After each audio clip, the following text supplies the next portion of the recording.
House Resolution 2672, the Help Veterans Own Franchises Act.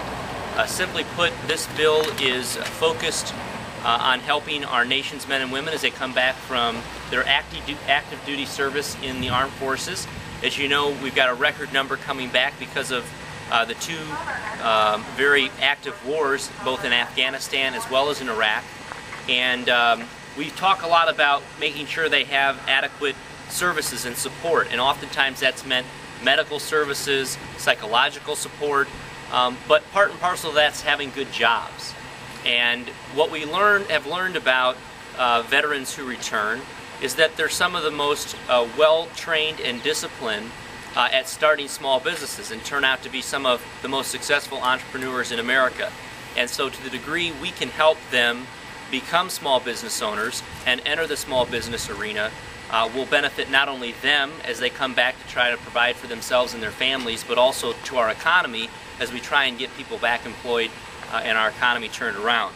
So it's a double benefit to both the veterans, but also to the local economies as well. This bill, simply put, does two things. First, it offers a tax credit to the corporation franchises. We're talking about the McDonald's, the Starbucks, the Dunkin' Donuts of the world. It gives them a 50% tax rebate in exchange for a 50% reduction or a reduction in the franchise fee that they would charge a veterans. For example, if they would typically charge a new franchisee $50,000 and they in turn decide to charge a returning veteran $25,000, they would receive a 50% tax rebate on that $25,000 discount. So in other words, they would get a $12,500 rebate.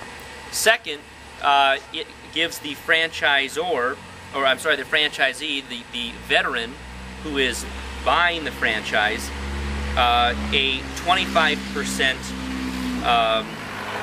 tax rebate off of his cost. So in other words, it benefits both the franchise and the franchisee, so that those businesses, those franchises like the Starbucks, like the McDonald's, like the Dunkin' Donuts will want to offer a program like this, and it also lessens the cost, the cash up front that these veterans will have to come up with when they return.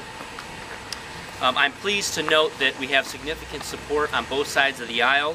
I introduced this bill while I'm the lead sponsor of the bill. When I went to the floor to introduce it, the lead co-sponsor with me is a Democrat representative, Leonard Boswell. Representative Boswell is from Iowa, but he also has served 20 years in the Army as a veteran of Vietnam, a helicopter pilot. And since the bill was introduced earlier this summer, we have had both Representative Zach Wamp, who is the ranking member on the Veterans Appropriations Committee, a very powerful member on the Appropriations Committee for Veteran Services, also join us as a sponsor, as well as an equal number of Republicans and Democrats on the bill. So we've got a broad base of support from states all over the country, from Illinois and Iowa to Tennessee to the West Coast as well. So I'm looking forward to when we go back on Tuesday, continuing to build the support for it. The bill has currently been assigned to the House Ways and Means Committee, and I'm confident that as more and more folks become aware of it and we get more and more support, this bill will become a reality. I'm pleased that the Air Force Sergeants Association, one of the largest veterans groups in America, over 125,000 Air Force Sergeant members belong to this association. They have endorsed the bill. I got a letter from the owner of Spring Green franchise, who happens to be a veteran, who's with us here today, and is endorsing this bill as well as the local Spring Green franchisor here, Dave Vodas.